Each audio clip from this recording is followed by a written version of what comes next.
But I don't believe in like my love.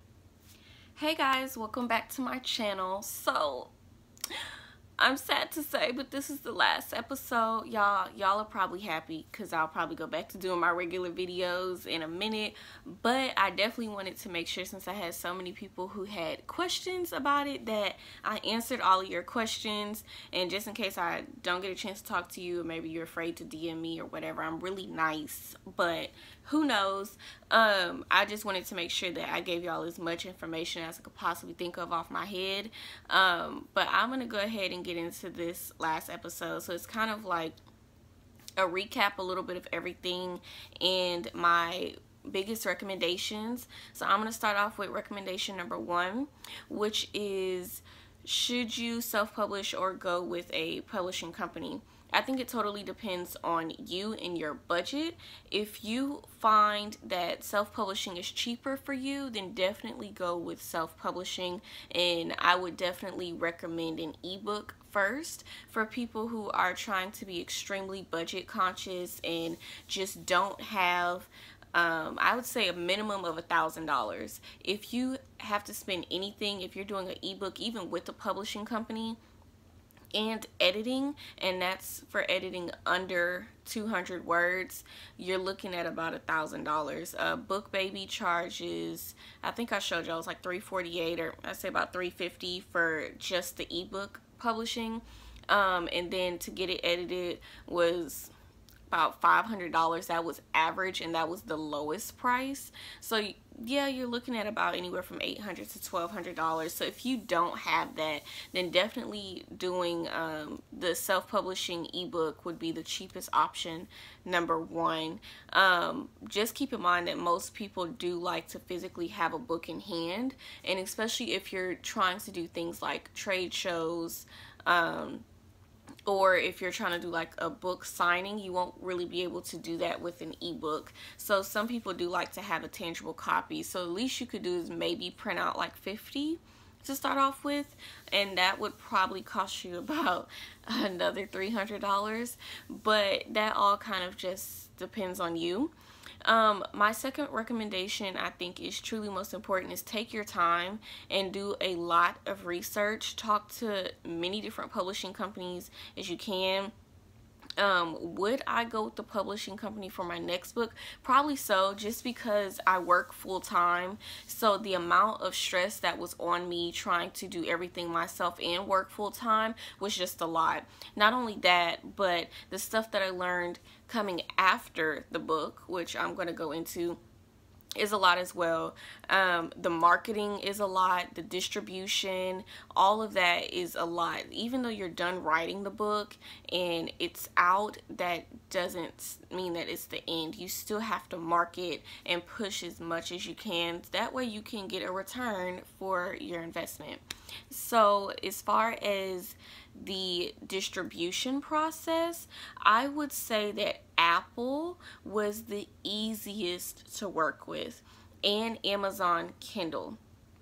Those two formats were the easiest once I got everything straightened away. As long as you follow the directions, it should be pretty easy.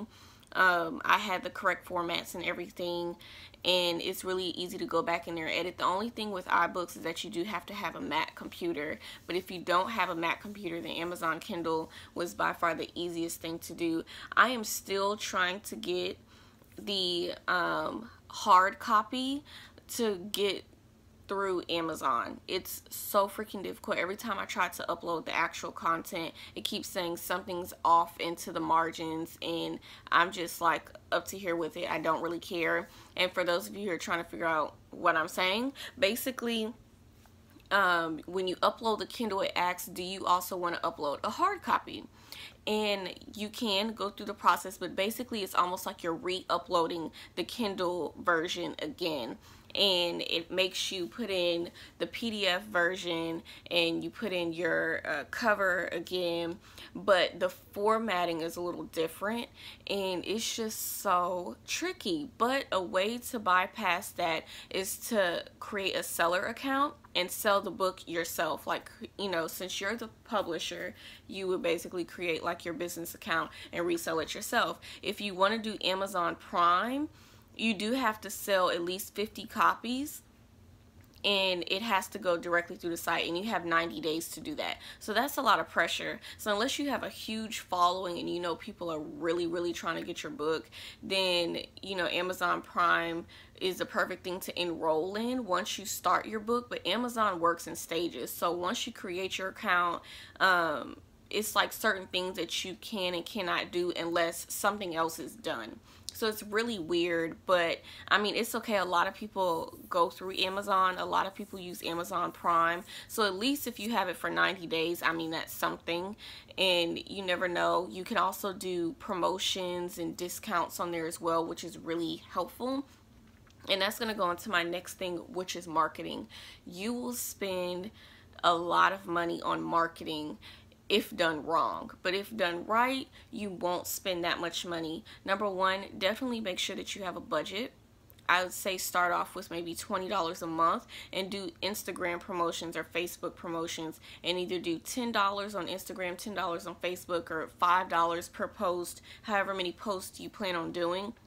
But just constantly pub. And also for the holidays, I would offer like free shipping. Like right now, I'm offering free shipping on my book on all my formats, and that's something that I feel like has worked pretty well. I've already started having a little bit more sales since I've done that. And then I'm also going to do like a free card giveaway. So if you like the picture, you repost it, and you write a review or something like that, you know, then you'll be qualified for, I don't know, like a $10 Starbucks gift card. If you do small things like that, that'll also gain more attention because people like free stuff.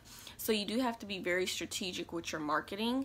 Don't go out and spend like $500 trying to pay these companies to do marketing plans for you, because it may or may not work. Although I get thousands of impressions on my photos on Instagram, I might only get like 5 to 10 clicks, you know. So just because they say, oh, you'll get 1,000 people towards your page, or, you know, if you pay for this, then we'll put it out on all these different ads, blah, blah, blah. You want to be very strategic. So if your market is college students, you need to market towards college students. One of the things that I am going to do probably in the spring of next year, once people get their Christmas money, is start paying people to pass out flyers, or not necessarily flyers, but like postcards, and post it on dorm room doors, because that's my target audience. I won't pay $300 to put an ad in Houston Chronicle, because what's the predominant market for Houston Chronicle? It's not my audience. So you do have to be strategic in that manner as far as figuring out who you're trying to reach. And once you know who you're trying to reach, the marketing can be a lot easier. If you're reaching young adults, then social media is the best way to reach us.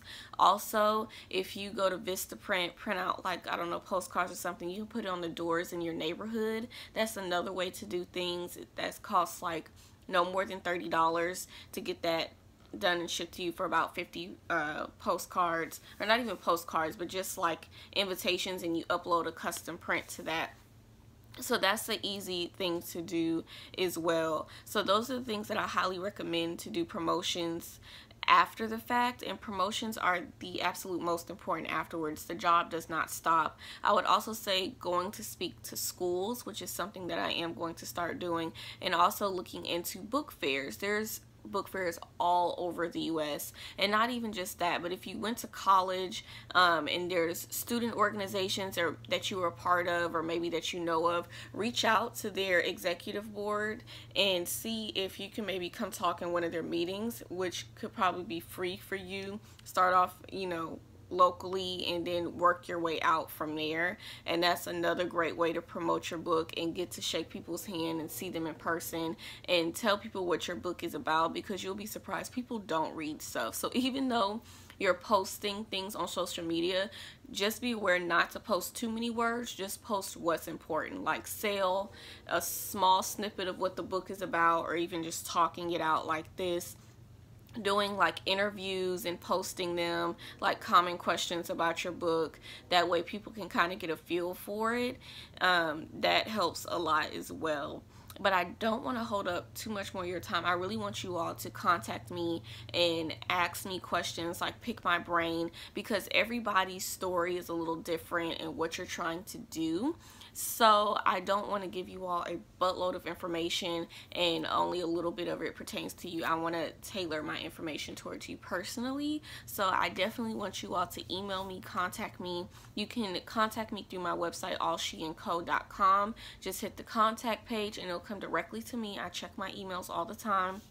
But I do want to hear from you all, and I want to hear maybe some things that you're going through that might be helpful for me, and let's just bounce off of each other. I am here for you guys, and I'm so happy that I'm finally done, and thank you all so much for your love and support and just riding this ride with me, you guys. It's been exciting, and I'm excited to start on the next journey. I am thinking about writing another book about relationships. I've semi already started, but interpersonal and intrapersonal relationships is what I want to focus on. Loving yourself and finding yourself, and then translating that to how you respond to other people. So it's really a deep reflecting book within myself.